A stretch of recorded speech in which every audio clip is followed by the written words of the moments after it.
The mindset that we have to keep to our tradition when our tradition is failing us.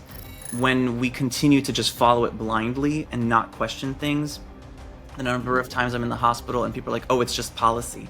I say, but this is like counterintuitive and counterproductive to everyone involved. It's just policy. Medicine itself is so broken and archaic and needs reform, from insurance companies to how exorbitant some pharmaceutical medicines are. And the last priority on everyone's list is education. Education for the medical students, for the nurses, for the PAs, and then also for the families. I've learned how vital and sustainable it is and cost effective to teach someone to be healthy and to give them agency over their own health, rather than throwing them out into the wild and then they continue to come back into the emergency room.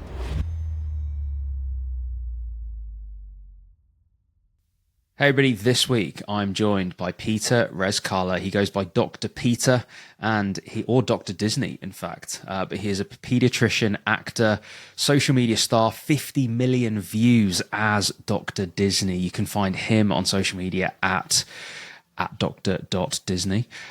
So he creates what he describes as edutainment videos using musical theatre to reach an international audience to heal the inner child in all of us. God, sounds wonderful. Can't wait to talk about this. That's a really good, whoever wrote that. I mean, it's glorious, isn't it? It's glorious. And it goes on, especially parents, families, health professionals, and children. You've got a series, The Doctor's Note, on TikTok. You've won the National Child Advocacy Award by the American Academy of Pediatrics, media, theatre, and health tech in your content, innovator, all of this sort of stuff. We obviously met at Health Europe. I'm getting excited. I'm throwing my pen everywhere.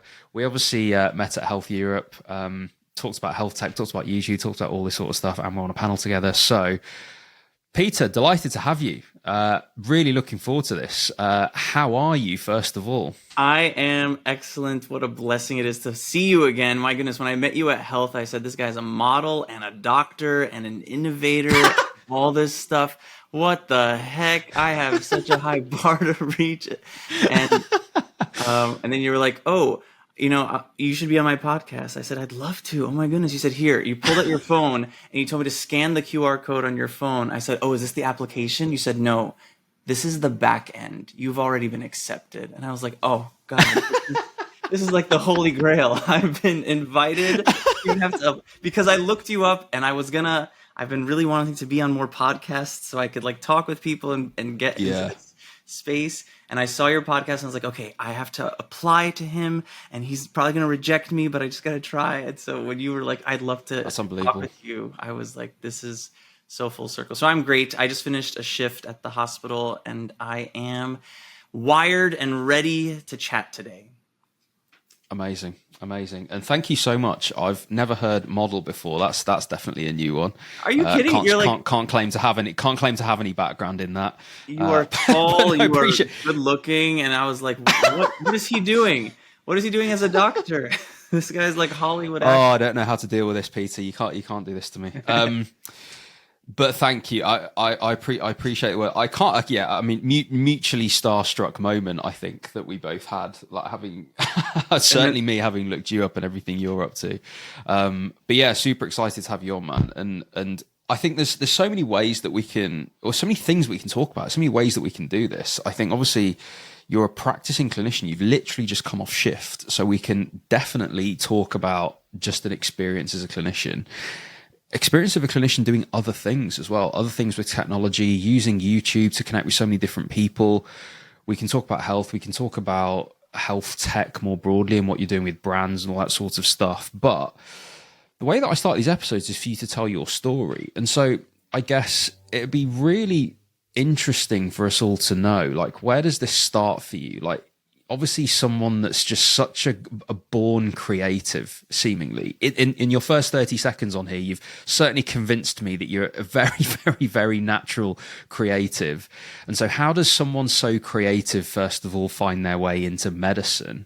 And what were your hopes, dreams, aspirations of practicing medicine using this creativity? And I guess talk us through the whole journey and starting the YouTube channel, and I guess we can take it from there. But yeah, tell us the whole story, man. That's a great question, because the way you phrased it, creative who found their way into medicine, I really do think that has been the toughest identity clash for me, because I think for a lot of people and a lot of our listeners probably, there are so many well-rounded, creative, artistic people who find their way into medicine. You have to be like this well-rounded person to be a really competitive candidate. And then the lifestyle is so grueling. Here in the States, we call it, you're like drinking out of a fire hose, which is impossible. You're just getting blasted the whole time with the knowledge and the education. So what happened was I was drowning from that fire hose in a sense. Like your whole life, you're the top of your class and you're doing so well. You love learning, and that still reigns true while you're in med school. But just by the nature of med school, 50% of you, even though you're all the smartest in your class, 50% of you will statistically be the top and 50% will be the bottom. And that creates for a mental health whirlwind for everyone. Anxiety is rampant, depression is rampant. And I tried really hard to keep my faith, my family, my friends, my core. But what really knocked me really hard was the USMLE, the United States Medical Licensing Exam. We have 3 steps, and the first step you have to take after the second year of med school. And we could talk endlessly about medical education and its need for reform and how health tech really needs to take the reins from medical education. And I mentioned that when we were at the health panel as well. One thing that really bothered me was when it came time to studying for this big exam, our med school went in front of us, in front of the lecture hall, and they said, guys, whatever we taught you for the past 2 years, throw it out, go online, buy the top educational resources, and use that to study for the exam. Because what we taught you was not accurate. And like everyone knows this across the country, that medical schools don't do a good job, but they can't compete with the incredible resources online, Osmosis, Sketchy, just to name a few. Free channels on YouTube. I know we're going to talk about YouTube in a little bit. So I felt like I was tricked by this field that's supposed to be the human champions. And then I put myself into 6 weeks of full study mode for this. And I knew how to diagnose depression because you had to do it for the exam. And I was like, man, I'm depressed. I have not left my room. Wow. I'm trying so hard to learn all this new info, which was well taught, but I didn't need to cram it in 6 weeks. So I promised myself, as soon as I'm out, I have to do something creative for me, whether or not I pass this exam, fail this exam.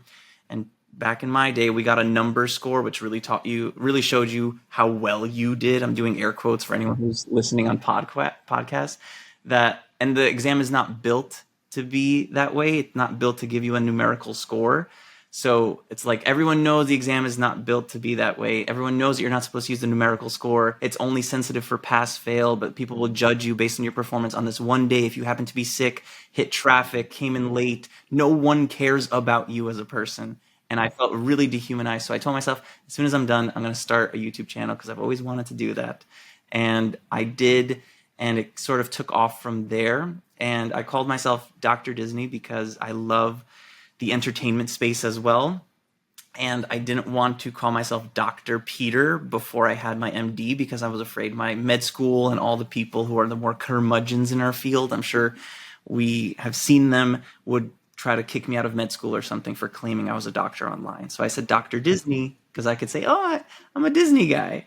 That's what I'm the doctor portion about. And it sort of took off, and I didn't know how. I knew it had its identity, but for real, like truly what happened was when I came to health and all of you were like, oh, Dr. Disney's here. I was like, oh, this is my identity now. This is something I have to keep, because I was always creating my own little space.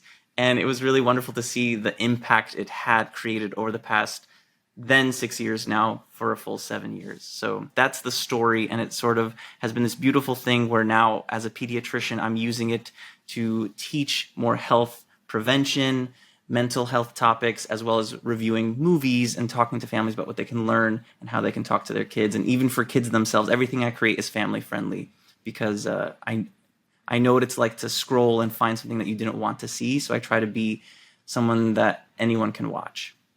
It's so interesting, man, and thank you so much for telling that story. I think it's so interesting to me that you started with identity, because so many people and we both know how many people are trying to leave medicine now and look at other things, and I guess you talked about how medicine kind of claims your whole identity, and it does so by taking your time and energy and headspace. And I sleep. Yeah, I feel that too. I was really musical, actually, myself. Like I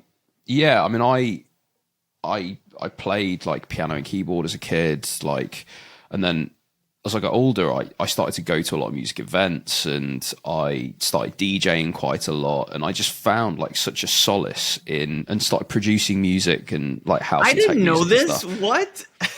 Yeah. Well, this is the thing. Like, it's funny because even saying it now, I feel a bit like weird saying it almost. I feel like it's at odds with who I'm, in inverted commas, supposed to be. Right now, as I am in my life, I think it far more makes sense. Like that identity of that feels a bit more congruent, because I'm expressing my creativity across, branding and design and all of that side of what SomX is.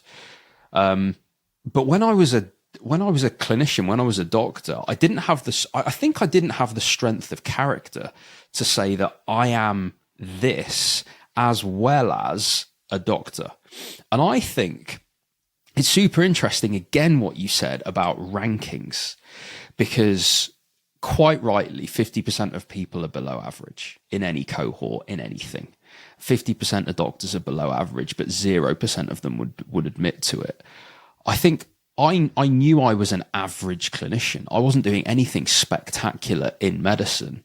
And so the perceived judgment of then being a DJ that used to like DJ parties and like all that sort of stuff, I didn't have the right to say that in a clinical context and add that to my clinical identity, because I wasn't top quartile.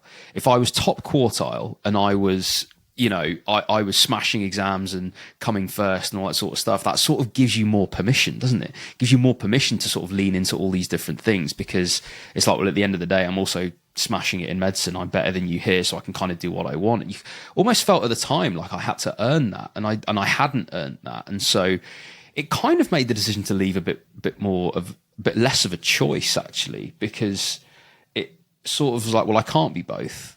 I have to be one or the other, so I have to kind of go. And you've committed so much time and energy to the medicine that you would be, quote unquote, foolish to just abandon all your hard work at this late stage. You've worked your whole life to get to this point. Like, you'll always have the music, but you got to study for these couple of years. And what was mind blowing to me is I finished med school, and it was a very difficult time. Again, we could talk about it at length, because it really needs a massive overhaul, and we are overdue for a reform in medical education and healthcare in general. And I was like, okay, I'm not even considering going to residency. Like, when I was really looking at my options, I was like, I'm considering pediatrics, maybe psychiatry, or a non-clinical option, going to work for Healthtech or something. And my school could not fathom that concept.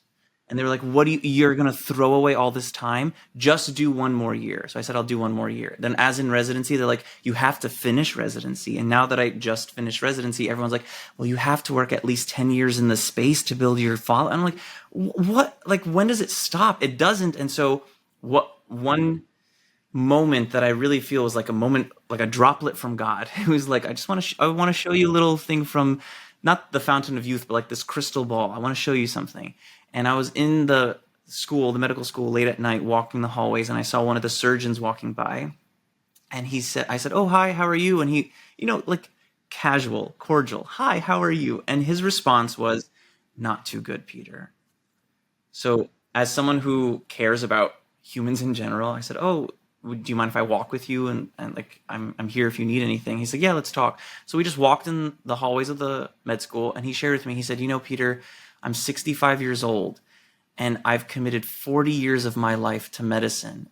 And I woke up and I thought, all I've ever wanted to do was to speak on Broadway one time in my life. And I'm never going to have that opportunity. And I just realized how much I've given to medicine, and not just how much I've given, how much they've taken from me.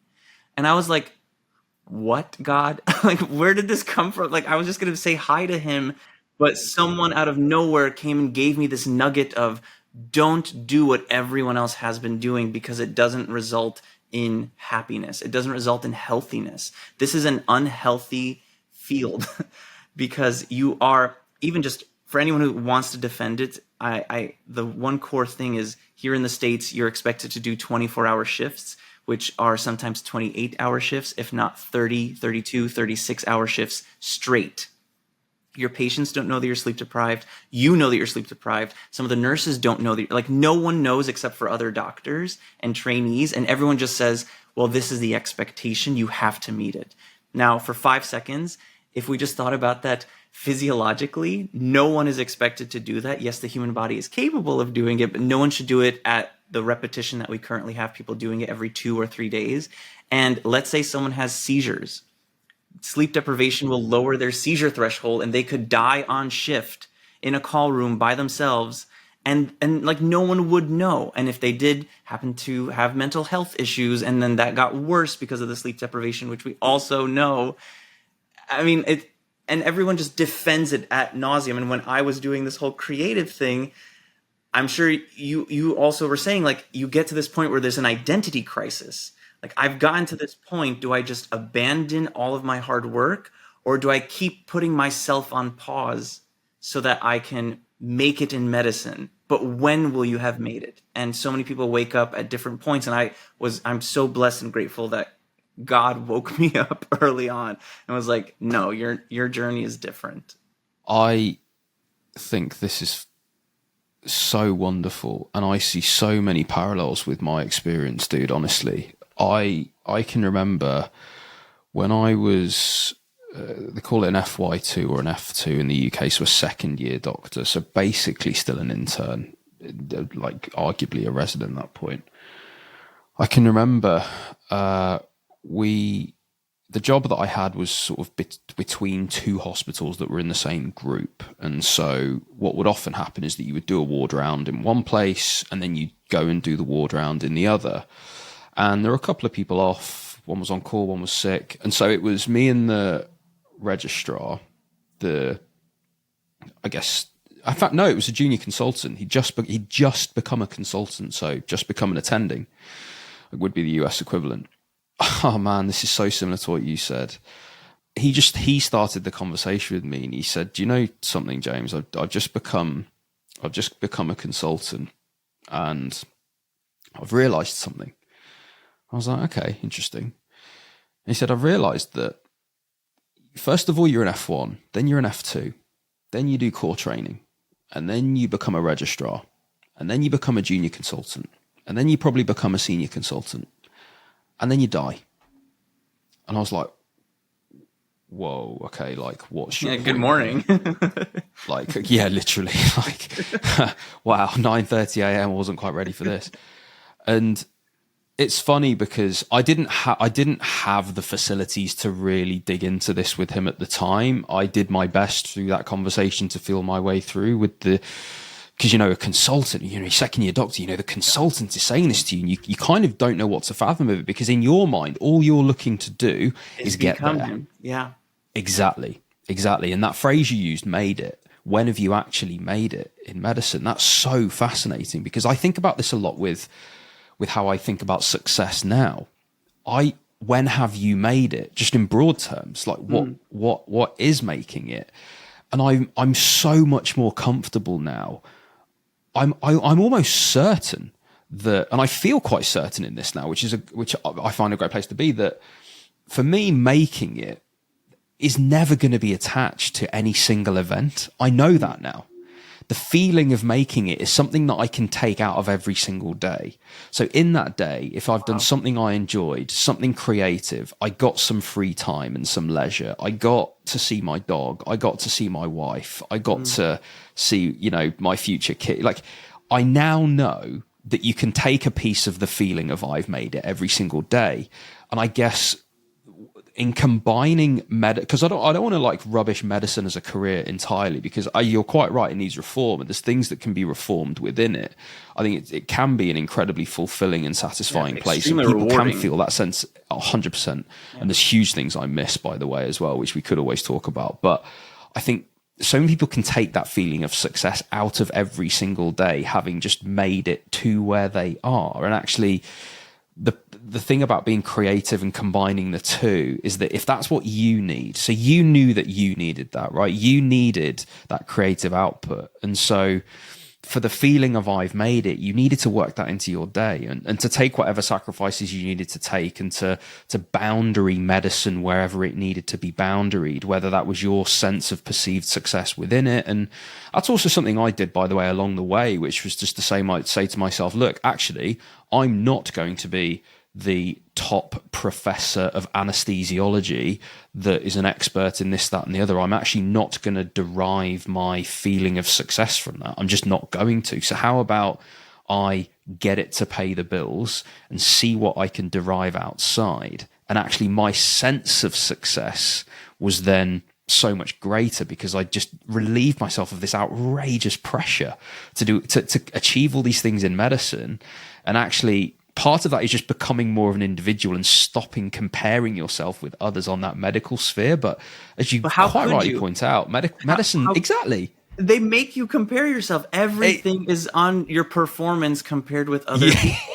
Like it's unbelievable. And we are making progress, that like some of the exams are becoming pass fail. So there's less of like a numerical gradient. And then you base your experiences. Are you a research-based person, service-based, global health based? Like it's becoming better, but it's too slow, respectfully, to everyone who's working on that change. And it's not enough. But it's so interesting you brought up the word boundary, James, because I have been telling everyone one thing that I learned in my residency training is it's not a work-life balance in medicine, it's a work-life boundary. That there are some things from my life I don't bring my life to work. Like everyone's like, oh, do you tell everyone about Dr. Disney at work? No, I don't. I don't bring it up. If someone brings it up, then we can maybe talk about it a little bit, but I try to quickly move away because I'm like, guys, we're here, we're working. Let's focus on the job that we're doing. And I similarly won't bring my work out. Let me tell you another incident that happened when I tried to establish this boundary as a trainee, because as a trainee, you are unfortunately the bottom of the totem pole, even though you aren't realistically, they just make you feel that way. So I knew I needed this creative output, and I was working in the emergency room, and I was doing shift work. So I knew when I'm working, I'm working. When I'm not, I'm not. It's great. Emergency room people are great on this boundary of life. When you're on, you're on. You don't take the work home because you don't need to follow up with patients or anything. You are at home. So I was able to fit into my schedule, like a huge blessing, to do a full musical. And I would like commute back home to Brooklyn, and I would work, do my auditions, do my rehearsals, and then go back to the hospital. And I would do this. Sometimes I'd do like in between shifts, like work a shift, finish it, drive, go do my rehearsal, and come back and do another shift. And I was totally okay. And everyone's like, how are you doing this? You're not getting that much sleep. And I said, because it's a different part of my brain that it gets no mileage. So I get to now flex these muscles. And I don't talk about it with anyone, but somehow my program had found out, and they called me in for a meeting. And in the best interest, I want to believe that they had the best interest in mind. But the quote that came out of that meeting was, we're not going to tell you to not act, but we are going to say that we are questioning your commitment to medicine. And I said, pause, everybody, because I am a resident and I'm still doing all of my work. So this is my personal time, whether I'm going to the spa or playing volleyball. Just because it's acting and it rubs you all the wrong way, that's not a me issue. That's a you issue to figure out in your own psyche. And then also, I have an international brand where I teach people how to be healthy online. So that's also my commitment to health. I also speak at international conferences. I advised some panels and some products. I also went to Tanzania to work at a rural hospital in a global health mindset because I studied public health and I care about this and understanding how different healthcare systems work. And so when I brought all of that up, they said, "Thank you for reminding us about your commitment." And I was like, why do they even have to have this conversation? It's laughable. It really makes me laugh. And it's so hard in these meetings to not giggle a little bit, because this is like something out of like a cinematic movie. What are we actually, we established this years ago. You can have more than one passion, but medicine still wants to claim all of you. And when it sees someone not doing that, they want to destroy you or stop you. It's one or the other.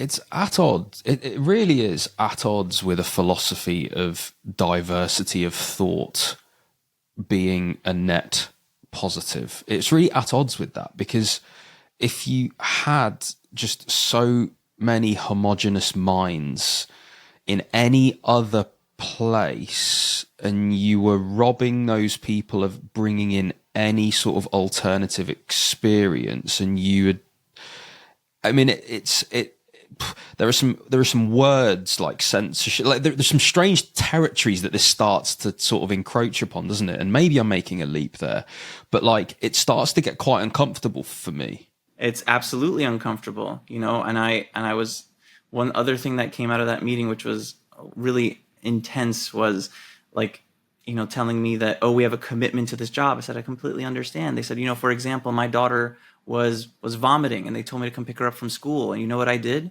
I said, you picked her up? He said, no, we're committed. So I let her continue to vomit because we're committed to this job. And I was like, what? It's a badge of honor. I mean, it's... What is that? We're not martyrs. This is unhealthy, everybody. So it makes me giggle. And now I'm at a point where I go to the hospital. Whenever I see people like this, I interact with them patiently, kindly, with a lot of compassion, and then I can disconnect and go do my own creative thing. We could talk about this so much, James. There's like this whole world really is unbelievable. We absolutely could. I think though, the bit that I want to talk about is I think, or I feel that we are in a transition phase right now where there are people like yourself, and you've studied public health, so you'll understand this to a different level even. But there are people like yourself utilizing platforms like YouTube to essentially do a public health job. You are doing a job for public health. You have learnt, I imagine, quite academically, albeit through experience, or possibly even greater through more academic means, but you've learned how to distill messages and get them across to people in ways that meet them where they are through entertainment. You call in your introduction, we call that edutainment, this sort of emerging sphere of, I've heard Karan Rajan talk about this, sneaking in the vegetables, or I think that was the founder of Metal. But yeah, there are these metaphors, aren't there, of essentially, like, right now we're at a stage where people like yourself understand attention. You understand attention because you're operating on short form platforms like TikTok, you're operating on longer form platforms like YouTube, or indeed the shorts version. And you're figuring out the best ways to capture attention. You know that the first 30 seconds of a long form video are where you're going to get all the drop off. You can't, unless you're going to make that first 30 seconds super engaging, you're not going to get all your messages in the latter bit. So you're actually learning a lot about psychology. You're learning a lot about all these different things, and marketing and behavioral science, and you're learning all of these things, I guess, in your own time, and you are taking your position as a clinician in the world very seriously. It's just that the profession doesn't think so. You're still considering it duty to, in the UK we have the good practice guide. I think it was similar. It's been a while since I've been in medicine now to understand anything, but like what good medical practice is, published by the GMC, and part of that is, educational and some sort of public health job and that kind of thing. And It's funny when I think back, 1,000, 2,000 years, a clinician back then, a doctor back then would have been an orator, would have been a sort of a one-to-many educator on the virtues and values of health. And we're in a transition phase now, to bring this full circle to my actual point. I think we're in a transition phase now where people like yourself are the public health orators, well-respected public health orators of the future. It's just that right now, I think the profession hasn't caught up with the times enough to understand and respect it. And I think history will look very favorably upon the pioneers like yourself that are actually laying this ground for others. And I actually genuinely foresee some sort of more official pathway for people that are creative, that are known to be born creatives, that are leaders, that can garner a followership, be that online or in other means. But people like yourself, I do think that there will be a more official path that notices who you are and then harnesses your power for the greater good of public health. I do see that in the future. I just think that there's people like yourself that are going to have to put, in the UK, we have training program directors that don't like this sort of thing at all. TPDs. So we're just going to have to put up within the UK, the TPDs, and globally otherwise, the people that are leaning on that kind of, it's an academic elitism club, and if you're not committed, you don't get to join the ranks of it. We're just going to have to put up with some of that on the way. But as I say, I think history will look very favorably upon people like yourself for the work that you're doing. I want to clip whatever you just said and make it my alarm clock. It's just so beautiful. It's like, oh, it's so inspiring. It's so true. And not just on the creative side, for people like yourself who are doing the health tech marriage that we've been needing. All these companies, what was mind blowing to me when I went to health, I know we're going to talk about health in a little bit, but was the companies who went up and would say, after 7 years of our company, we've been working really hard. We've invested a lot of money. And what we learned is it's time. And they click a PowerPoint slide and it says, it's time to listen to the patients. And they get a round of applause. And I'd be sitting there like, this is day one of public health. This is what we learn in our medical training. You have to listen to your patient to find out what the diagnosis is and then help them along their path and meet them where they're at. So you marrying us into that tech space is also incredible, because then we get to help influence the kinds of devices and outcomes that we're looking for. And I agree with you that right now there is this clash between what we call the old guard. And I don't want to make it about an ageism thing, but the mindset that we have to keep to our tradition when our tradition is failing us. Tradition has its benefits, surely. When we continue to just follow it blindly and not question things, the number of times I'm in the hospital and people are like, oh, it's just policy. I say, but this is counterintuitive and counterproductive to everyone involved. It's just policy. And it's no one has questioned these things, it seems like, in millennia. And so we just continue to spiral. What was also interesting about what you said is how we'll find an official means, is my brain is also thinking, is there a way to, I don't really necessarily need this, and I'm not in the media space for this, but because it is public health and it is education, is there a way to bill insurance companies? What I do right now, James, and everyone who's listening, is I take care of newborns also in the nursery. And every time I see a newborn, I have to do this spiel about what safe sleep is, what to expect for wet diapers, poop diapers, and sorry for anyone who's eating, and what to expect for fevers, the umbilical stump. And I do this so frequently, and I feel like I'm going insane a little bit, because it ends up being at least a 30-minute spiel that I have to do 10 times, 12 times a day. And I really just went to my team and I said, guys, I'm going to record myself saying it, and we're going to make a video. And so now it's in development, and we have it filmed, and we're working on making a newborn series where parents can just click on it and come back. And the benefit of it too is at their own pace, and they can come back and reference it, and it will live on forever. I don't need to be in a room anymore and say things. How about we give them the video? Parents have to watch this video, and then they can ask us questions after. So you watch the 50-minute video. We're going to bill that we did newborn education, preventive health, anticipatory guidance. We're going to bill for it. What questions can we help answer now that you've seen it?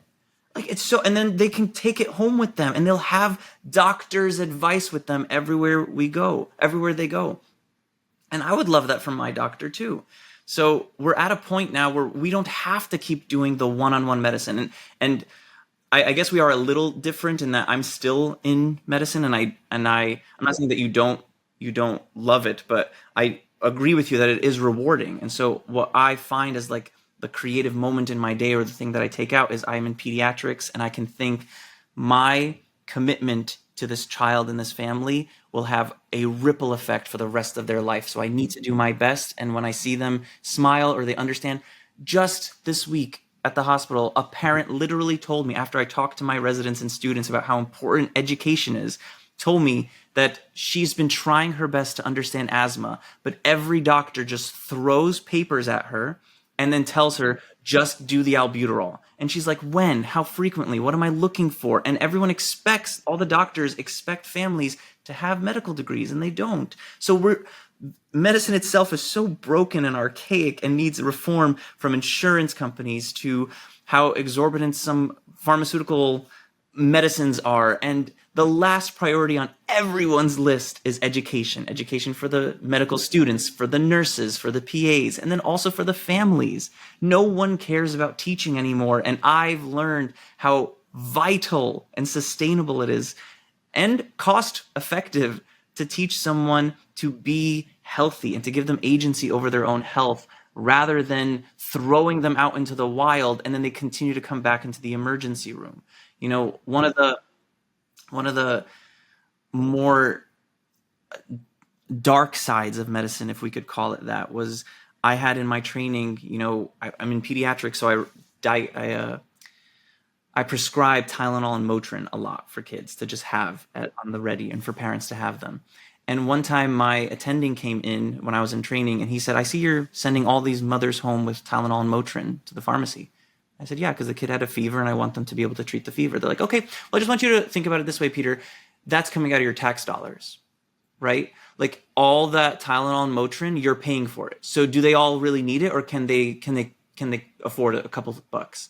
And I was like, this is not the conversation. This is not where we penny pinch.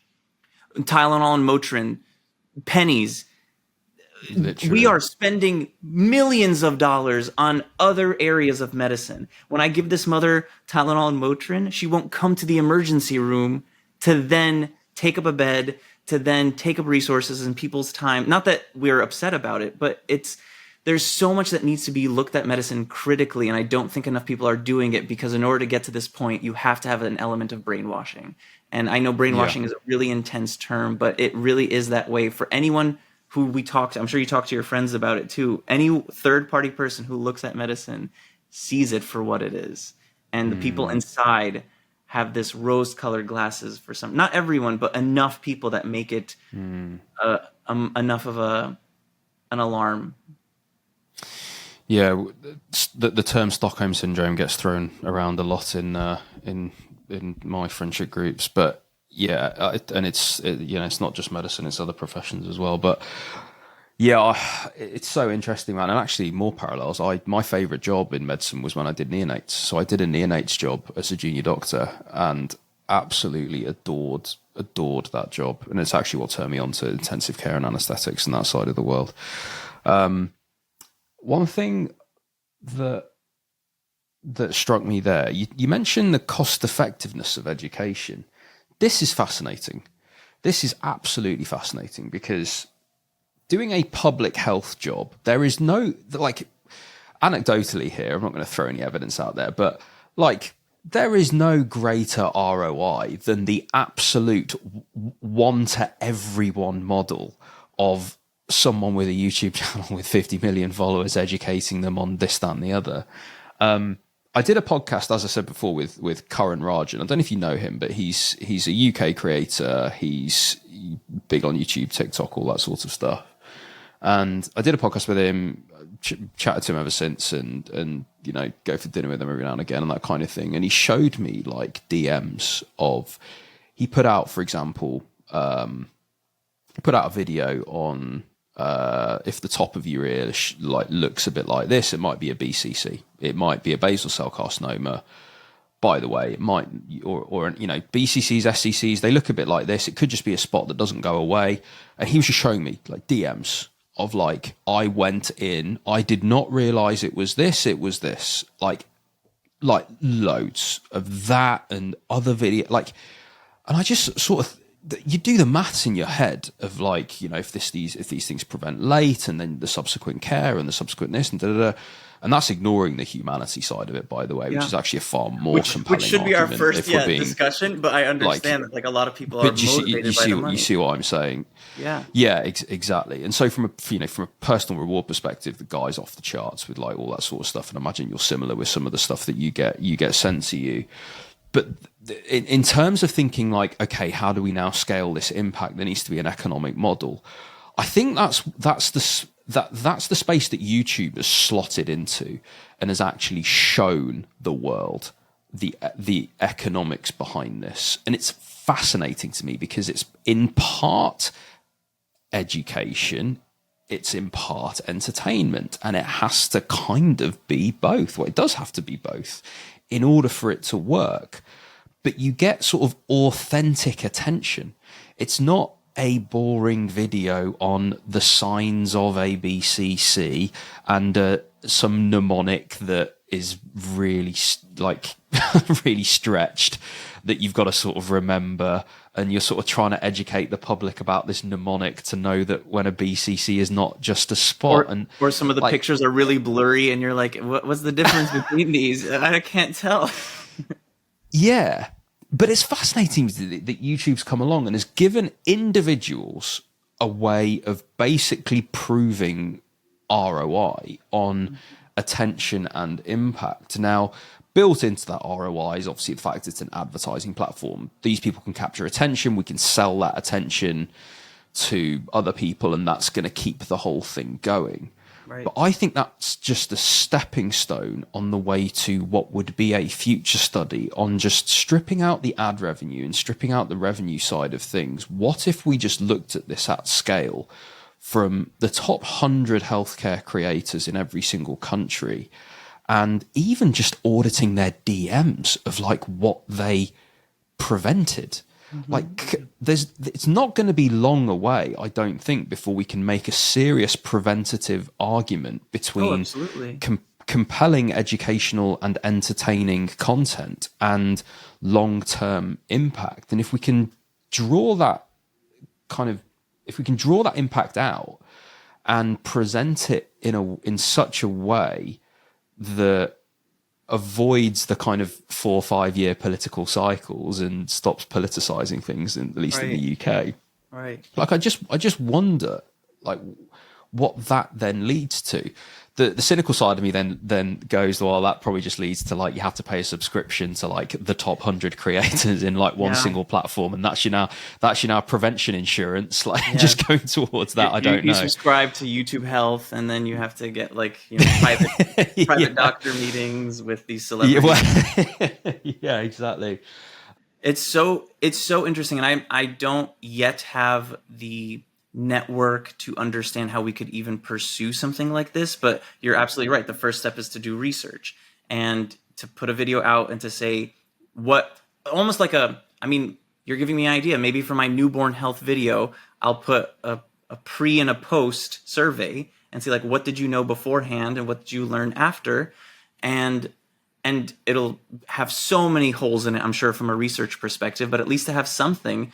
And I also have received DMs like that, which are so rewarding. And to go back to that whole comment that people had made about me saying that they questioned my commitment to medicine, I brought it up. I was like, I'm not going to be here and act like this is not also about Dr. Disney, because I know that Dr. Disney gets traction and that makes a lot of people uncomfortable. But I've never talked about this, even on my own platform. I don't tell people the kinds of DMs that come in, but there was like a mom who messaged me saying, in your video where you talked about pneumonia, and you said post-tussive emesis, which means you've coughed so much that you made yourself vomit. And she said, you mentioned that that is potentially a sign. And so when I went to the pediatrician, I told them that my kid was sick, and they just blew me off and said that it was viral and they were going to send me home, which, to not badmouth pediatricians, it's almost always viral. But she then said, oh, but he's having post-tussive emesis.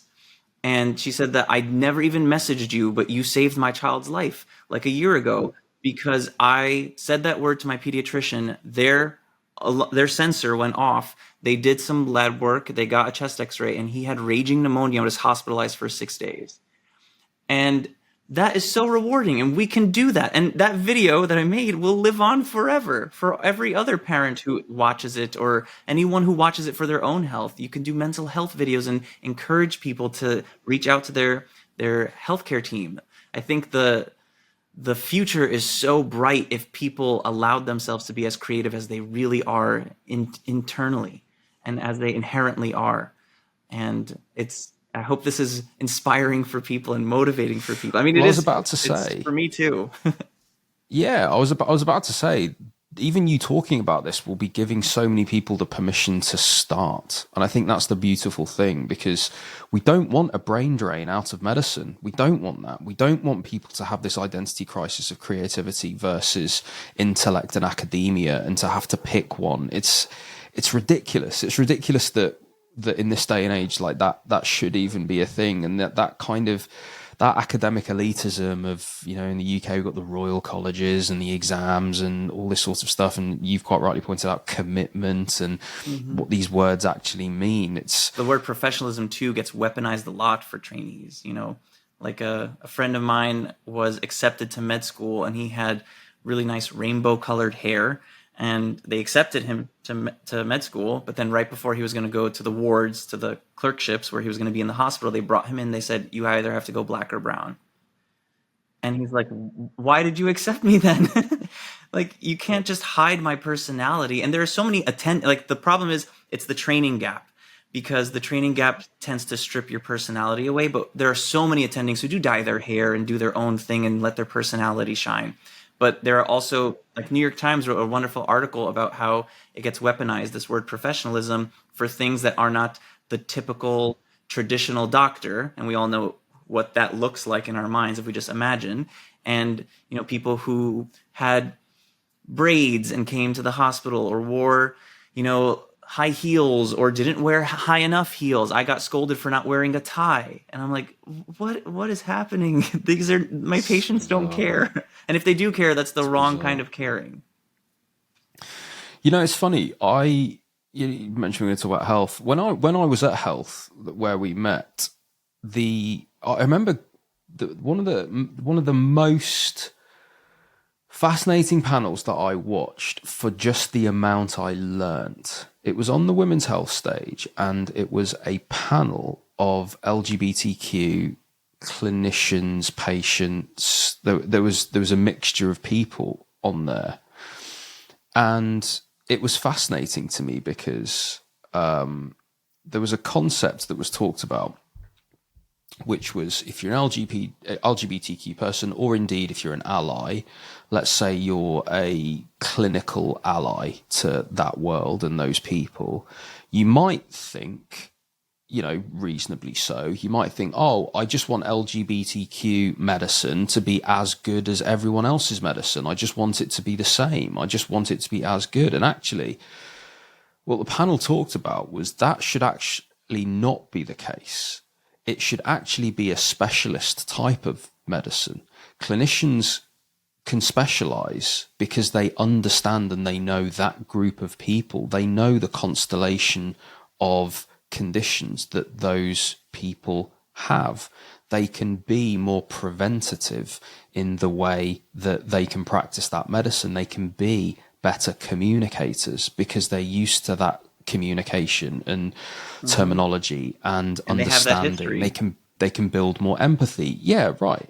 And it's interesting to me because, like in that example, someone presenting in a certain way, it represents a diversity, but it represents it's a representation of the population, right?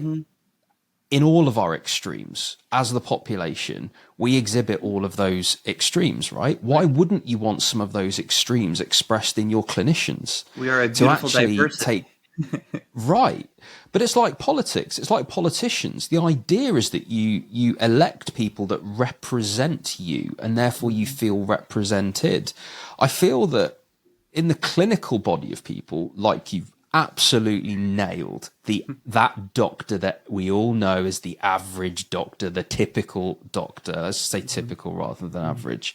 If they're all the typical doctor, they represent only the typical people, which is an incredibly small percentage of the entire population, because we're all weirdos. Right. So actually, like I am, I am too. We are in all our wonderful, all our weird and wonderful ways, and it's beautiful, and that's a beautiful spectrum of population.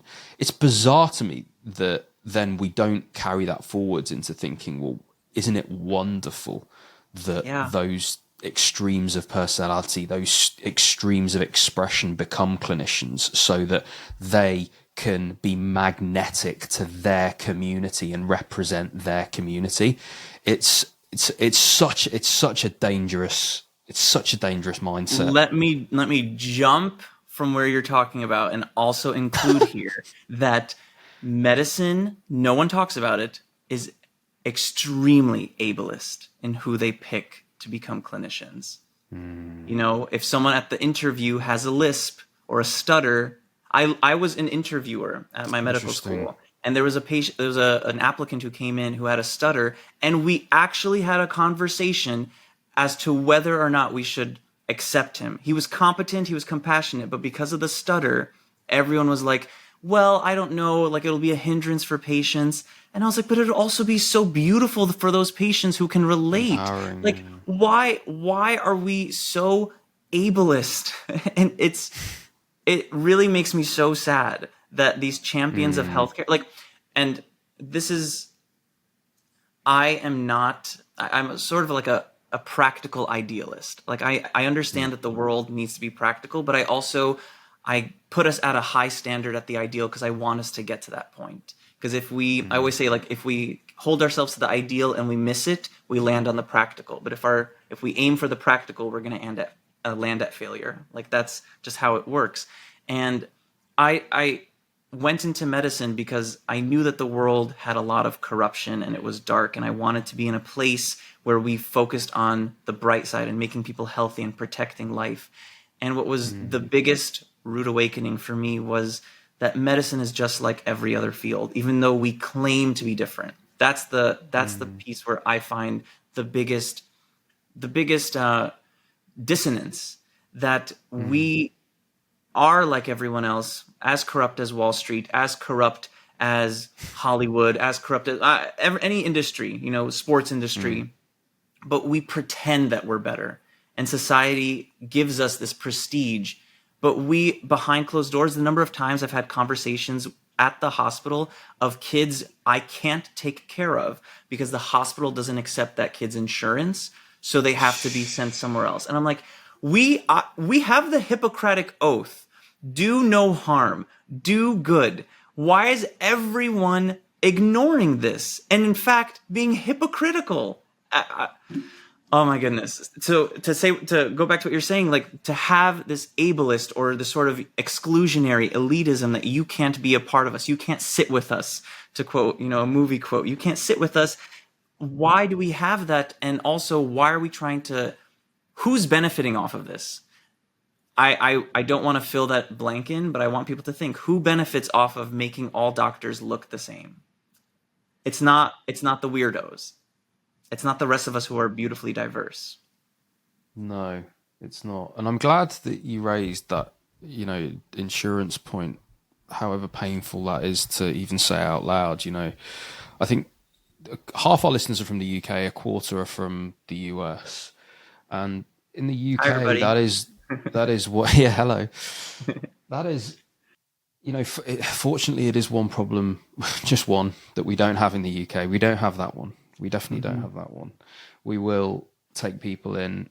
But I think one thing that I've reflected on since leaving medicine is that I do find myself really sort of idealizing that UK socialist healthcare view, the feeling that they're on the clinical ground floor, there is no talk of money, and it's such a wonderful place for that reason. And it's one of the reasons I actually miss medicine the most, because I find that everything outside is capitalist and on some level selfish.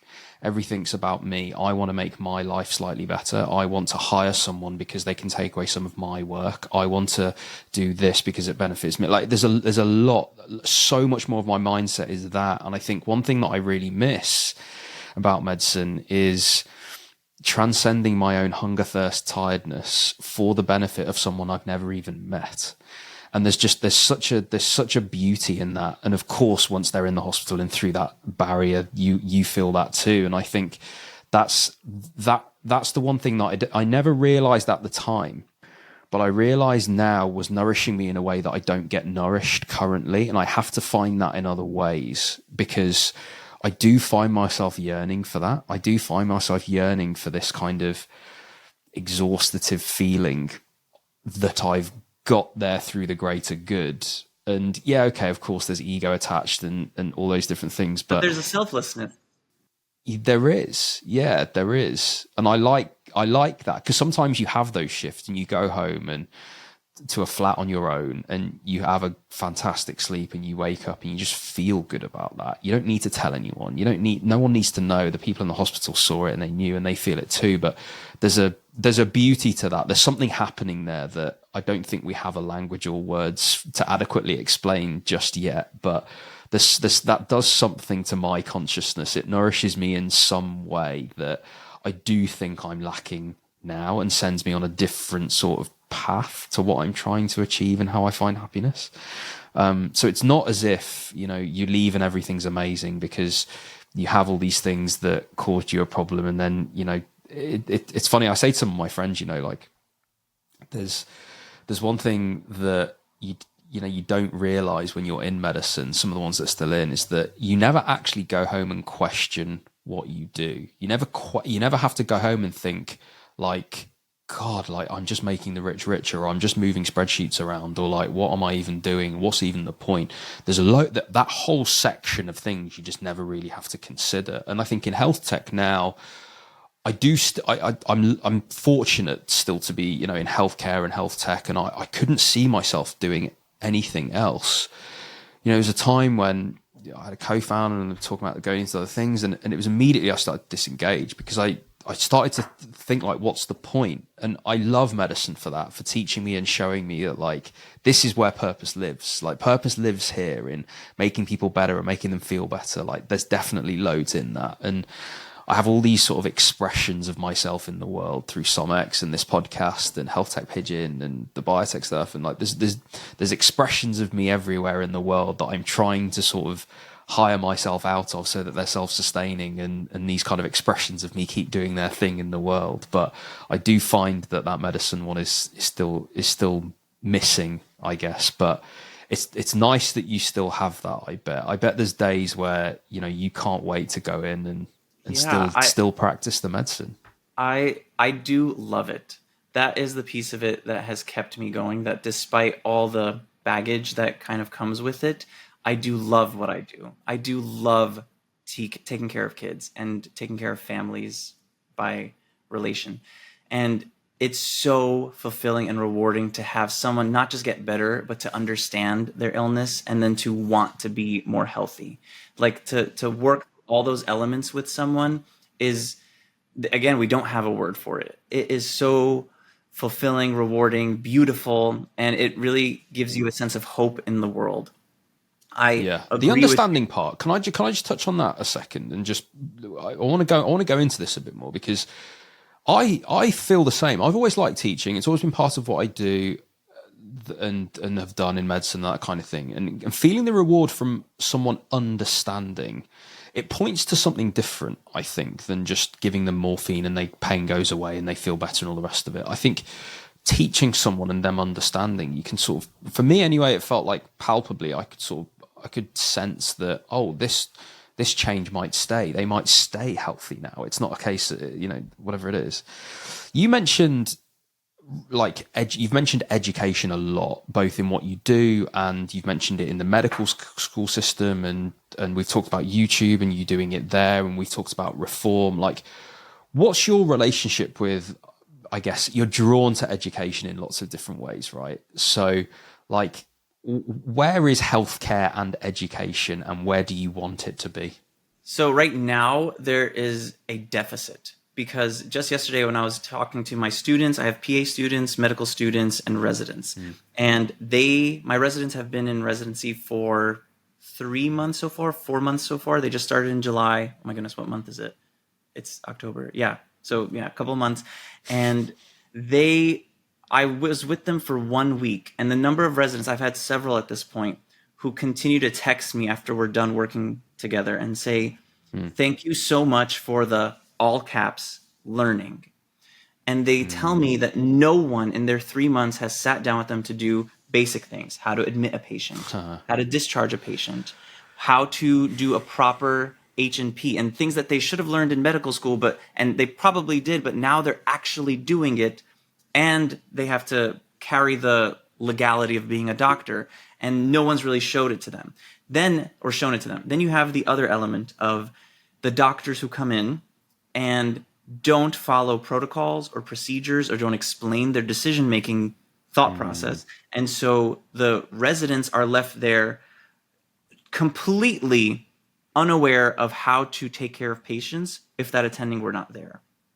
So what I do with my students and my residents is, I don't think I'm again, like you said, I think I'm an average kind of doctor. Like, my knowledge is like pretty average. I still look up guidelines just to make sure I'm following things. And by the way, it's wild that we associate the amount of information you can hold with how good of a doctor you are. Right. Like, I'm pretty confident you're way above average, all things considered. But yeah, it's true. It's like, how much on. info can I stuff in my brain? That's how confident I am. Yeah, I don't know. My self-worth is directly proportional. Yeah. James, you're gonna make me spiral as I'm driving home. And be like, why did I say that? But yeah, that's an accurate question to have. So I talked to them and I said, guys, this is what I do when it comes to asthma, and this is why I do it. And so I told them, I want you to be comfortable. Like, I set ground rules. Your job really is just to know sick from healthy. I want you to be comfortable from knowing what a sick kid looks like versus a healthy kid, and like, make it low stakes for them, because they can do that. Then what people love, and kids, this is like psychology of children, they love having goals and expectations because they will meet your expectations. Same thing with trainees. If you hold their expectation high, they will try to meet it. But when your expectation is too high, then they just don't even try. So low expectations, and then they will say, oh, I can do that. That's very easy, sick and healthy. And then you slowly sort of like change the expectation, push the line a little bit and say, okay, so I want you to come in the morning. And if you feel like the kid is hydrated, they're making tears, they have saliva, their cap refill is less than 2 seconds, then I want you to feel comfortable to make a decision. Do you want to continue the fluids, make them half the rate, or turn them off? Because they're in a hospital, they're safe. If you there's no wrong decision here, because if you made a decision and let's say the kid didn't drink as much and they got dehydrated, then you just turn it back on. Like, I'm not, as the attending, God. I don't know where this is going to go. I'm also just going to challenge the child and then see how they go. And so when you break things down like that for a trainee, it gives them the self-confidence to say, I actually can make these decisions. I actually know what I'm doing, and they've learned the tools, but no one helped them synthesize it in a way that they can apply it. I mean, definitely, definitely not for me. Everything I know in medicine was self-taught, 100%, from online resources, and then struggling my way through clerkships.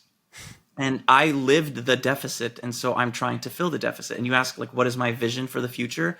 My vision is that medical education needs to be the priority, because if doctors understand that the core of their training is to learn and to be the best doctor they could be in all aspects, compassionate and competent, then when they take care of their patients, they will take the time as well to be compassionate and competent and thorough with their patients, and not just jump on buzzwords. and the exams are so grueling. The level of knowledge, like the books, the study books, the guidebooks for these exams are just getting bigger. How is a human brain supposed to fit all this in?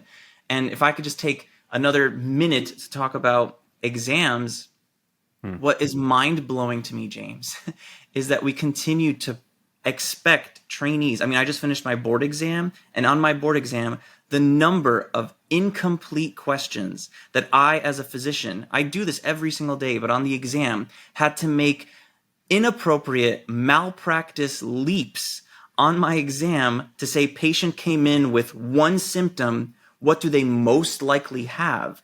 Like, that's not a helpful question, because if I try to do that with a family and say, oh, your kid has a fever, yeah, it's most likely meningitis, and I did nothing else, that's like, it's a frivolous, it's futile. It means nothing. What the exams should be is patient cases. You give the trainee all the info, the past medical, the surgical, the vitals, the physical exam, everything, and then you ask them a couple of questions on the other side, so they are always synthesizing the whole patient together and not just trying to, and what ends up happening is the test writers strip information away. And so you have to just try to guesswork which person wrote this question. And I now have ChatGPT. We have ChatGPT. Yeah. So I used it to bring it back to health tech. I used it when studying for my boards, and ChatGPT couldn't even get more than 50% of the pediatric board exam questions correct. And when I finished my exam, I wrote in my survey to them, I said, I am exhausted after 9 hours of taking this 335 question exam. I am going to spend some time here, and I'm going to let you know that if ChatGPT, which has access to all information ever and all guidelines, cannot pass the pediatric board exam questions, then that is a reflection of the test writers and not the test takers. Because we end up creating an entire environment where trainees continue to feel like they're not good enough, and they continue to work harder to try to fit more information in. And in doing so, they shove out their personality, and that gets sacrificed. And the exams need to be this weighted exam. I almost foresee like an exam where someone gets a question, and if they make a mistake that could eventually lead to a patient's death, that weighs more. And, I think the nursing exams do this, where you get a question right, you get a harder question, you get another question right, you get harder, and you get one wrong, you get an easier one. And it keeps going until it finally can prove that this is where your competence is. You don't need everyone to take a 9-hour exam. Our step 3 exam is 16 hours over 2 days. And these things cost thousands of dollars. And you have to do it while in residency, while you're working 36 hours. And it's no wonder, I don't know if you want to open this subject really briefly, but it's no wonder that physicians take their lives. Like, this is just a recipe for disaster, not to mention that they have hundreds of thousands of loans going up at 7% interest, and their families don't get to see them. They don't get to see their families, and they have to move across country because they just get assigned to any random hospital across the nation. It's so unbelievable. It's almost like a fever dream. And again, it just makes me giggle that we're still here and that people are not talking about it. Yes, on so many levels. I think when I observe the UK system, and when I observe the NHS, when I really zoom out and I look at education and training, I look at the structure of junior doctor jobs, I look at how people are treated, I look at the exam structure of the Royal Colleges. When I look at and I observe that whole system, you kind of look at, or I end up thinking, what does that system need? What does the NHS need of those people? And it needs way more than what is reasonable, based on their numbers, based on what they're expected to do, based on the emotional quotient of what's needed, the intellectual quotient of what's needed. What's required of those people is far more than makes logical sense. And so if you are given the problem of how do you now motivate these people to do more than what is necessary, more than what is healthy, more than what is reasonable, how would you do it? And it's interesting because like how would you do that? Well, you'd probably starve them of information, starve them of opportunity. You'd probably starve them of sleep. You'd probably starve them of quite a lot. You'd then convince them that they're lucky to be where they are and that they'd have no hope of doing anything else, that escaping was some sort of thing reserved for the exceptions, not the rule, and that they don't necessarily. You try your best to convince them of all those things, and it's like what I see is a strong word. I would even say brainwash. Right, and it's sort of the way that the system has evolved. It's sort of evolved into that. And I think it starts at the likes of medical school, where you're told you're different. You've got different exam times. You've got a different building. You've got a different everything, and it starts there. So now you're different to the normal population. You no longer integrate with the norm. I'm making leaps again, but you know, you're taught very early on. You don't integrate with everyone else. You guys are different. You're medics, and You're not being extreme or like hyperbolic. That is real. They've said this to us. No, that's real. Yeah, for people that haven't been to medical school, that's real. Or, you know, if you went to a uni without a medical school, if you went to a uni with a medical school, you'll know their exam times were different, their holidays were slightly different, their buildings were different, and they probably walked around with a slight arrogance that was a little bit different because, you know, they got their rewards earlier on, the penance was coming later. But I think it sort of starts there, and then I don't know if it's anyone's fault. What I observe is that the way that the system has evolved is that that's just now how it is. And in order to give people the free will to leave, to teach them about transferable skills, to teach them about all those things, unfortunately, if you did that, you'd then have to counter it by also making working conditions better. Because if you train them enough to leave, you've got to treat them well enough to stay. Ooh. And the problem is you haven't got both. That's really good. That's not my quote. I think that's a Richard Branson quote. Oh, okay. I'm not gonna take that. Said obviously, if of your own staff, you want to train them well enough to leave, but treat them well enough to stay. But that's what I observe. I think it's the way that the big system has evolved, and I guess so many people now are trying all these different things through having ideas and starting tech companies and wanting to, you know, devote some of their time to health tech and wanting to devote themselves to YouTube, and people are trying to find their roots out. And I just hope that this comes hand in hand with a serious look at workforce conditions, because I speak to a lot of health tech companies actually, and a lot of companies that are trying to build technology to make the life of the workforce better. The problem is the lack of business model. There's no monetary incentive to making a worker happier. You can sort of say it makes them more productive, but actually, where's the cash in hand saving on that? Like, why is your employer going to pay for something that makes you feel slightly better if they're not getting a tangible win, right? And this is a big health tech issue. It really is, because there are so many good-willed people. You can imagine, right? All the clinicians that have ideas are generally around ideas that save them time. All my ideas when I was a clinician along the health tech lines were around things that saved me time. And that's because you know intuitively you're starved of that time. And so I just hope, as I say, that with people plotting their exits, with clinicians feeling like they have more optionality, particularly because of the way that the health tech and the biotech worlds are going and the volume of clinicians that are able to leave to do jobs in product and jobs in marketing and jobs in all different sides of those companies, that kind of brain drain that we talked about, I think has to surely go hand in hand with incentives that make the working conditions better.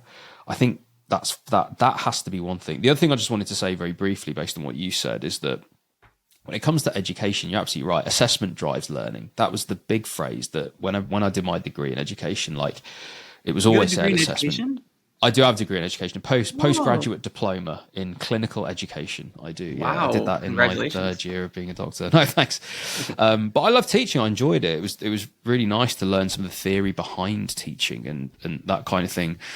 But it's funny because when I wrote my dissertation on that degree, my dissertation was called Why All Doctors Should Be Taught to Teach, because I thought it was fundamental that every single doctor should be taught to teach, because it's a massive part of their job. We're not a profession that learns by anyone else other than those who are more senior to you.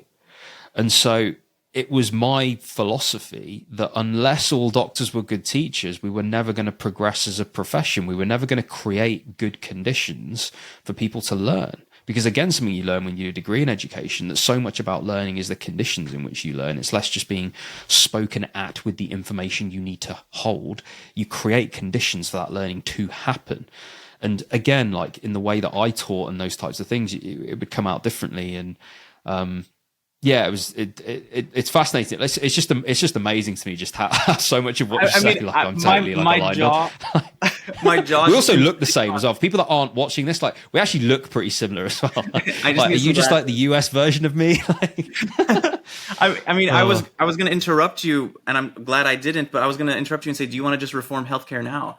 Like we're on the same page. I mean, this is exactly what we need. It's so tangible and so in front of our face that it just needs to come from education. And I wonder, again, I don't know exactly where this came from, and I don't want to point fingers, but it does make me question how we got to this point, because doctors are not trained, for anyone who's listening, we're not trained to teach. We're not trained to help you prevent illness. Like 99% of what medical school is what medicines to push or what surgeries to do when someone is sick. We don't get taught preventive health. And so what I thought was a huge disservice to everyone is I studied public health, and everything there is social determinants of health. How far you are from your local grocery store impacts your quality of life and your ability to have access to healthy diets and healthy nutrition. If you have the ability to get to your doctor's appointments because you have transportation or a public transportation system. All these things are macro level changes that affect everyone's health, but we didn't talk about it in med school. That was not the focus. We did not talk about health policy or health insurance. It was, you're sick, push this medicine. This happens, do this. And that was mind-blowing to me. And to go back to what you're saying about the othering, the very first day of med school, I don't know if it's because I have this theater background that I was just like always looking through the veil and like peering behind the curtain. You know, Wicked is coming out soon, and I'm, don't look behind the curtain at the guy. It's like the very first day they said, guys, when you get a history from your patients, make sure to also ask about stress, because stress can do a lot of things. Stress can paralyze people, can have a lot of negative effects. And then they said, but you guys signed up for medical school, so you signed up for the stress. And everyone in the room laughed. Yeah, exactly. Yeah. Everyone laughed, like genuinely. And I sat there thinking, that's not funny. I don't want to become paralyzed. I don't want to lose my life just because you said that. That doesn't make it right. And stress is a virtue. It's bizarre. It's like this whole martyrdom. We are martyrs of medicine. And I like the concept of it, because yes, God forbid there's like, I don't want to wish anything, but like a mass casualty event. Like doctors will show up and we will stay awake for 24 hours, 36 hours, and we can do it. But when the job has shifted to the point where everyone has to do that every single day, then it's abusive.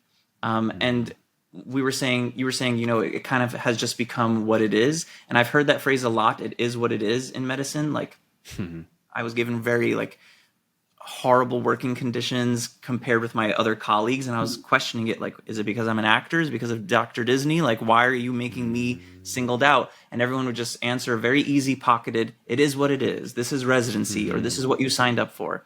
And I've learned that it's not it is what it is. James, what I say now is it is what it's designed to be, or it is what it's allowed to be. Like these are things that are in place and no one's changing them. So it's allowed to be this way. It's not, it is what it is. This is not written to the fabric of the universe. So that's one thing I've been more mindful of saying. And it kind of is a little disruptor in the conversation. People are like, it is what it is. I'm like, it is what it's allowed to be, or it is what it's designed to be. And people kind of take a step back and they're like, you know what it is? That's right. Like, oh, why can't we take care of this kid? He doesn't have the same insurance that the hospital accepts. It is what it is. Nope, it is what it's designed to be. that's inappropriate.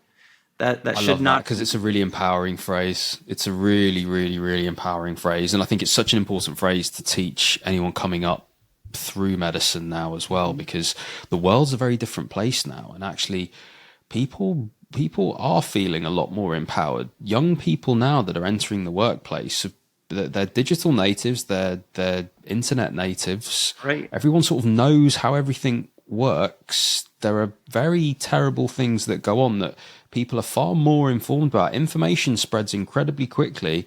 So, if you've got an HR issue that is affecting you, you can type that into TikTok and get a lot of answers very, very quickly about employment law and what to go and do about it. Because there are people all over the internet forming communities that empower each other. And actually, it's this energy, this force that's coming through that I think these entrenched systems that have relied on it is what it is for so long, and have relied on this sort of imperceptible authority that people hold and keep a system how it is. I think young people are coming in now and just being like, you don't have authority over me after 5 p.m. Like, I'm going home. Like, right. What's the deal's pretty bad. So, like, actually, if you're going to restrict me with practicing defensive medicine all the time and me having to, sit thinking a lawyer's on my shoulder all the time, well, I'm also going to go home at 5. I'm gonna clock out. Actually, that's no longer my problem. That's the on-call's problem. So, like, people are, far more likely to just have that attitude because, like, the deal's so bad. But the problem is where the people who are currently at the administrative level are the ones who respect that kind of idea of taking the work home. And so they will continue to promote the people who agree with them. And so I was always singled out because I also was commuting for my training. And so I had an 1.5-hour drive each way. So whenever sign out finished and I handed off my patient list, I ran to my car and I would drive. And I got pulled in for another professionalism meeting to say, well, we've noticed right after your shift you leave. And I was like, because I'm off the clock and I've signed out my patients. Is there a concern here? It's like, well, your colleagues stay until 11 p.m. And I was like, okay, because they live 10 minutes away and that's their decision. I'm gonna right, Peter, but like it just makes us think like, are you not committed? And I was like, this is not a commitment issue. This is not a professionalism issue. If you're here to talk to me about something I did with a patient that was inappropriate, I'd love to learn how it can be better. But because I'm going home on time, but they didn't like that. And so this is where 5 seconds on the importance of finding a mentor in this space and an advisor who is out of it, because I started to get I got sad and depressed a little bit because I wanted to continue doing this and I didn't want them to steal my joy. And I had to talk to my advisor who has been in medical education for 30 years. And at one point in the meeting, they continued to try to berate me for these non-issues. And so I said, okay, I'm going to step out of this meeting. I'm going to call my advocate and I'm going to come back in. Is that okay with you guys? And they said, yeah, sure, whatever. And they know I'm an actor, so I think they thought I was going to call one of my buddies who's like down the street, like, hey, blah, blah, blah. But I called my advisor. He's an incredible guy. He's been in medical education for 30 years. And I said, are you available right now? I'm shaking and I'm in this meeting and I don't know what to do. Can you please listen in? He said, absolutely. It makes me tear up because I went back in and I put him on speaker and he's like, hi, I'm Dr. So-and-so. I've been in medical education for 30 years. I've worked with medical students. I work with residents. And I also am the senior X blah, blah, blah, like listed off his CV. And he said, I'm more than happy to listen in. And he listened in and he basically told them off. He's like, you can't talk to residents this way. This is inappropriate. There's nothing here. This is a non-issue. And they kept saying, no, but you see, you don't understand. And then at that point, what happened was the playing field was leveled. It wasn't me versus them, my supervisors. It was parent communication. Yeah, and they had to negotiate and figure it out. And when I left that meeting, he told me, "You have to leave that program. That is toxic, and you have to leave because they're going to try to destroy your future."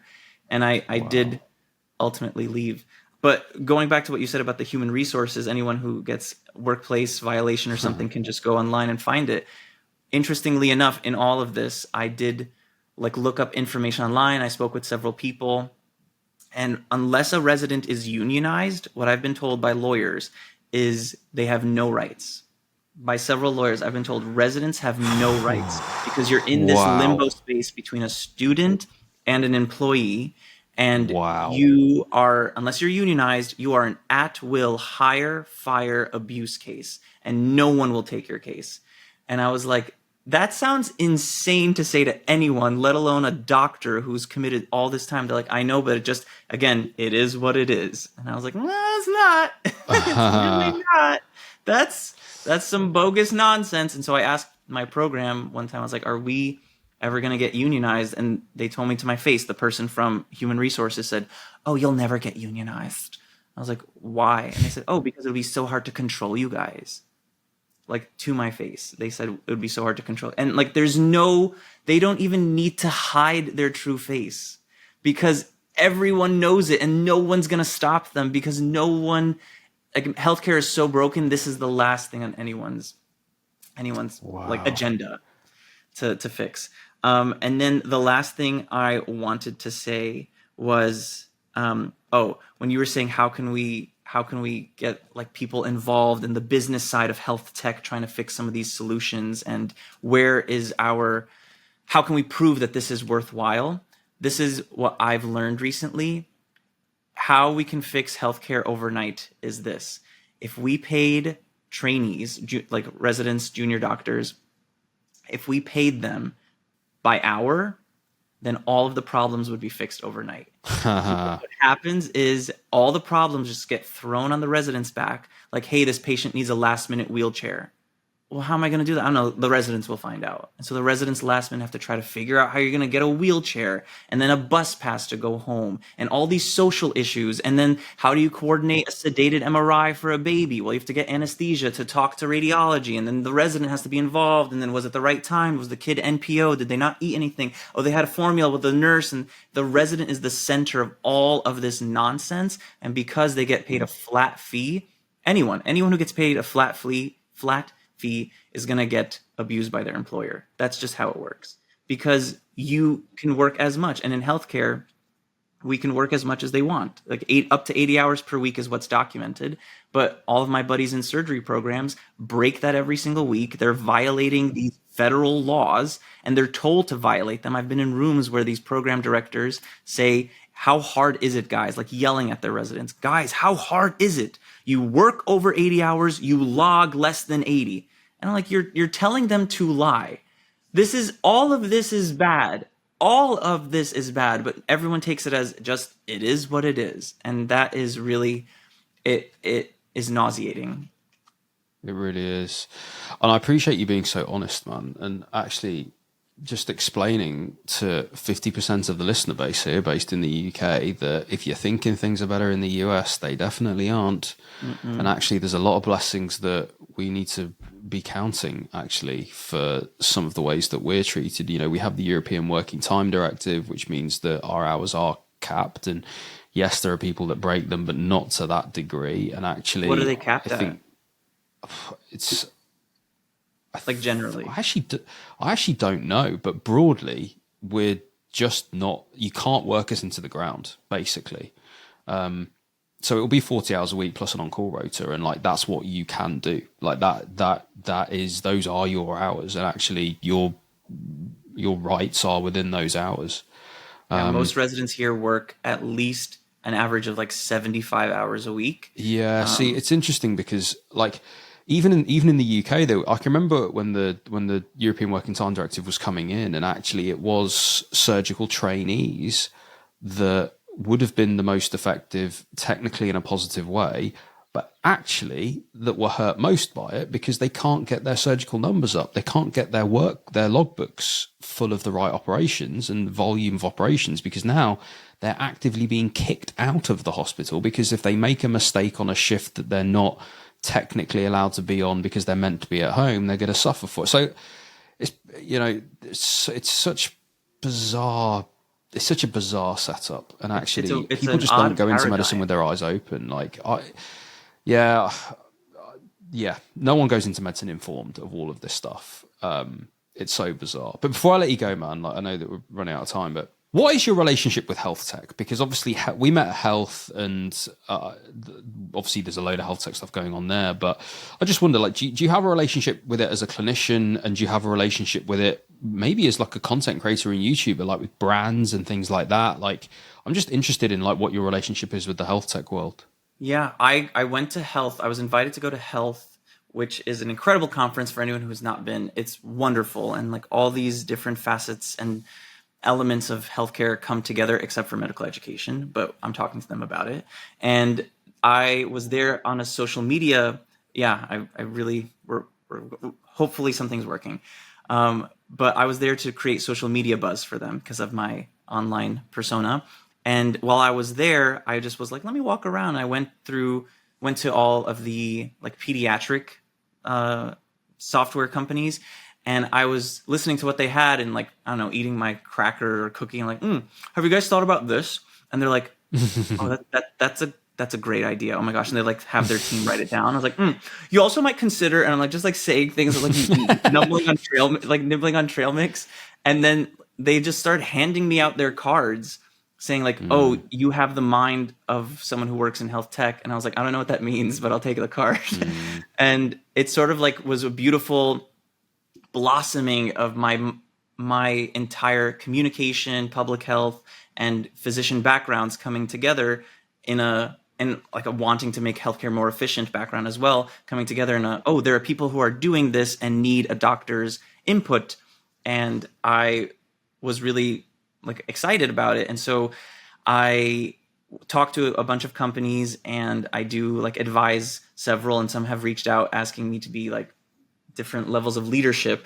And it is awesome. And I have to like think how much of my life is going to be Dr. Disney, how much of it is going to be health tech, how much is going to be. And so it's a nice decision, nice place to be, but I'm always open to hearing like new products that are coming out and how I can help, because it ultimately always comes down to the humanity aspect of what we do and making sure that things are efficient and better for people.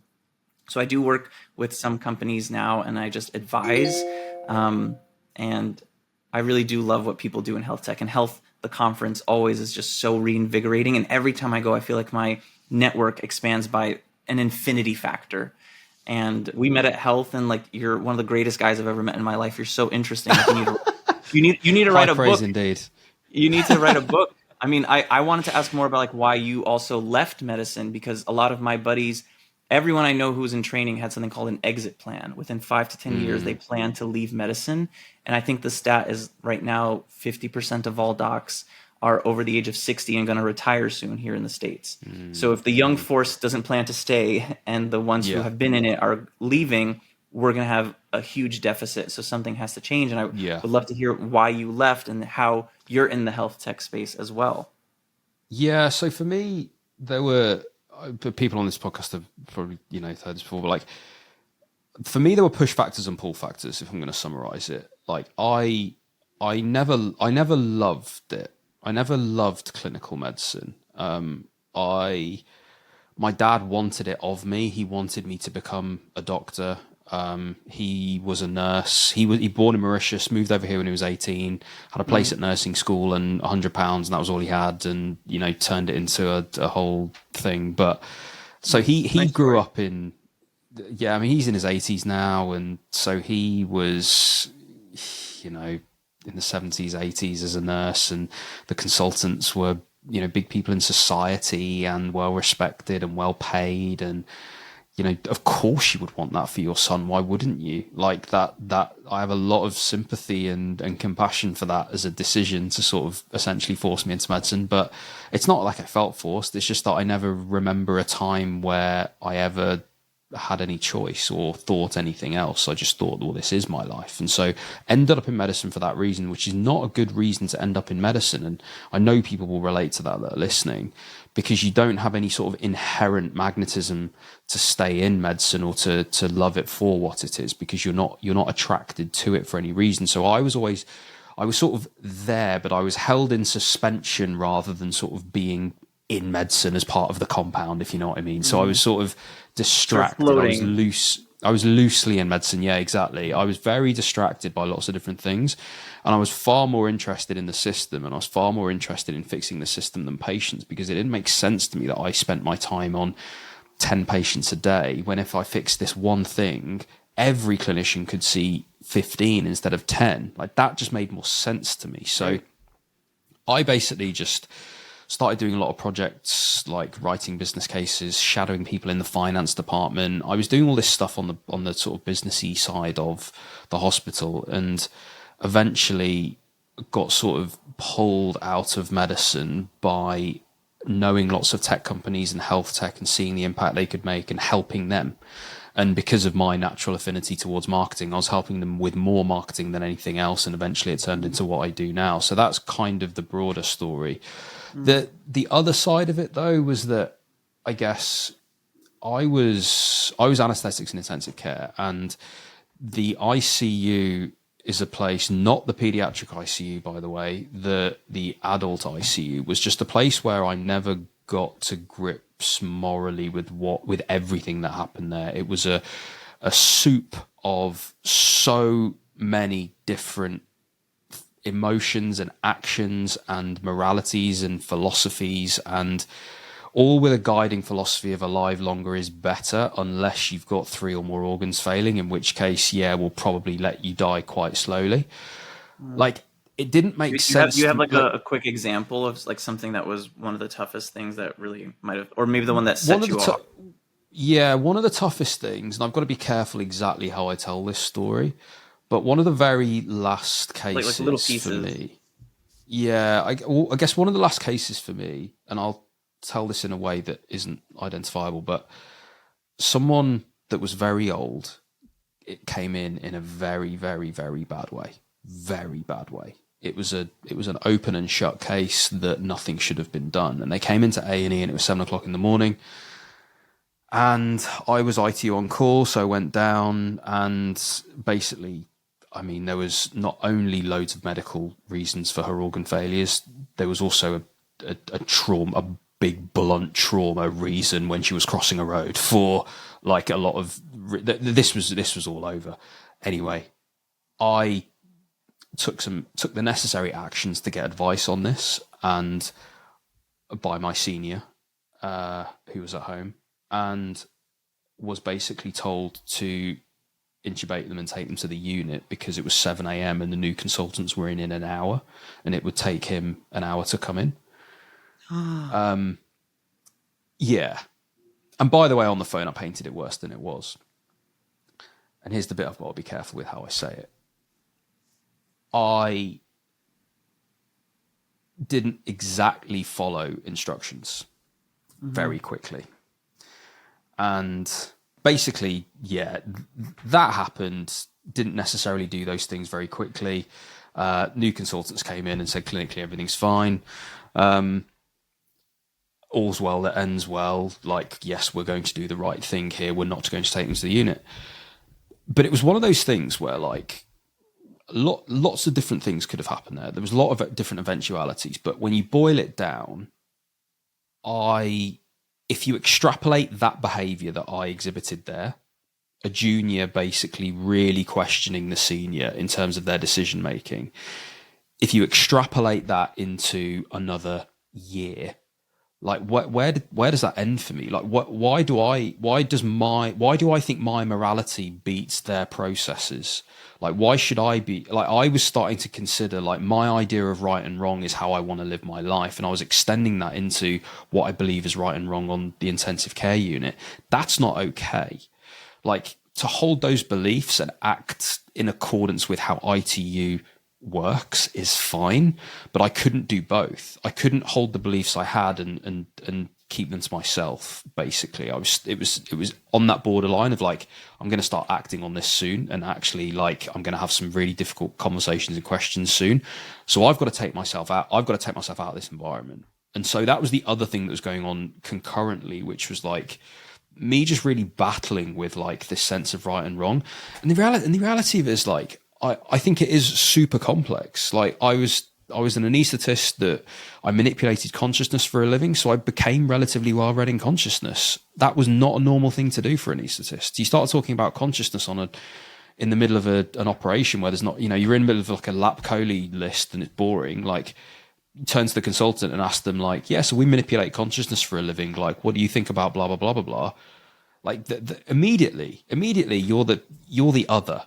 There, you're othered. You're weird. Quite quickly. You're weird. You're othered. Like, exactly. And let's the other side of that is that a lot of the nurses on that ward would say that you represent us. You advocate for things that we advocate for. Please stay and become senior and help change things. But it was never that was never the. I don't think it was ever the path for me. I don't think I'd have ever reached any sort of seniority for whatever reason. I think there would always been something that pulled me out, but like there was those two things. There was the thing about like, right and wrong, and I'm not sure that I'm going home happy anymore. Like, I can't sleep. I'm worried all the time. Like, I'm anxious. Like, I don't know that my grandchildren will look back at what I'm doing in a favorable way. Like, I'm not okay with any of this decision making, these conversations, these questions I'm not allowed to ask. Why aren't I allowed to ask these things? And I felt quite stifled, like,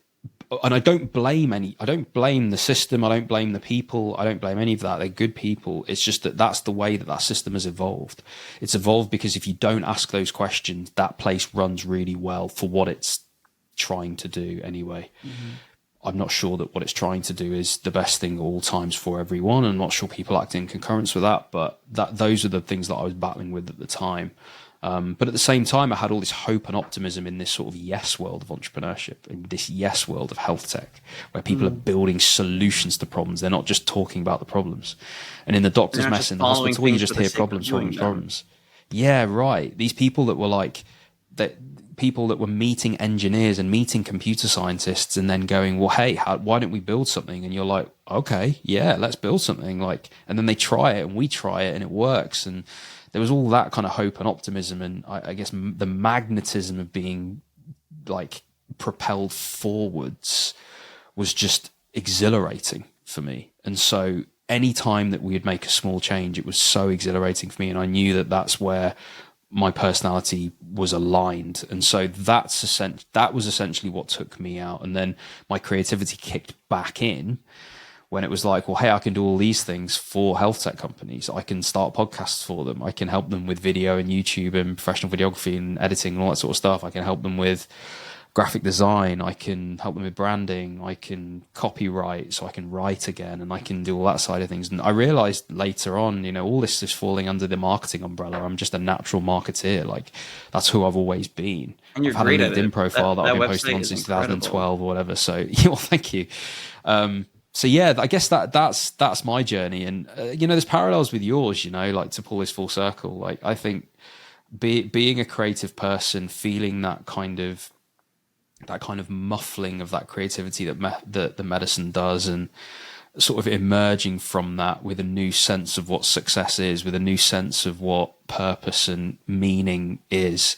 And for me now, it's to find success in every day. It's to find a little bit of what I determine success in every day. Like, I'm proud of myself that I had a bit of free time today. I'm proud of myself that I got to do this bit of video editing, which I really liked the result of. And I'm really proud that I got to do that. And I know how I felt once upon a time. And I think that's the really nice thing. Like, when you've had the worst day, like, that's the worst day. Like, you've got that as a comparison. And I had many of those days, and how I felt and all those things, that I can feel successful in every day. And I think that's what I like now. And it doesn't need to be tied to an exit number or the size of a house. And whilst these things are all very nice, like, actually there's such a beauty in that peace that I find every day, just exercising creativity every day. And I think you'd probably say the same thing. Like, it nourishes you in a way that I think so many people could do with. And medicine doesn't need to stifle you. There's no rule saying you can't have a YouTube channel. There's no rule saying you can't have a little graphic design studio. There are people, but there aren't any rules. There are people saying it, not rules. And one thing that I noticed while you were sharing your story, thanks for sharing, as you did it, I don't know if any of the listeners also felt this, but I felt like I went to that dark space with you, and I felt like the atmosphere really changed. And not, I don't know if you were necessarily reliving it, but the way that you word painted was evocative. And I felt also in a dilemma. Like, what can you do when your morals are against what the quote unquote process or system, or it is what it is, just telling you to do? And, if you question things, you stand out. And so to just follow is the easiest thing to do, but not always the right thing to do. And so as you were talking, when you said, and then I finally left, and then your whole, like, I felt like I was able to breathe again. And the sun came out and we were able to breathe, and your whole mood changed entirely. So I think you did what was best for you, and you are now in a healthy space. And the two of us are proving that you can do both. You could leave entirely if it's not working for you and create an incredible business and be entirely successful and find your moments in your day that reward you and make you fulfilled and give you that sense of success. And it's almost like a sense of gratitude of what you have, rather than always looking for more, which medicine makes you do, always looking to be better than someone else or achieve that next goal or what have you. And then with mine, like I'm currently in it, but to also have that desire to do more than one thing at the same time, because we're all multifaceted people, and that's what makes us beautiful and diverse. And medicine needs to start accepting that the people that we serve should also be reflected in the people that are doing the serving.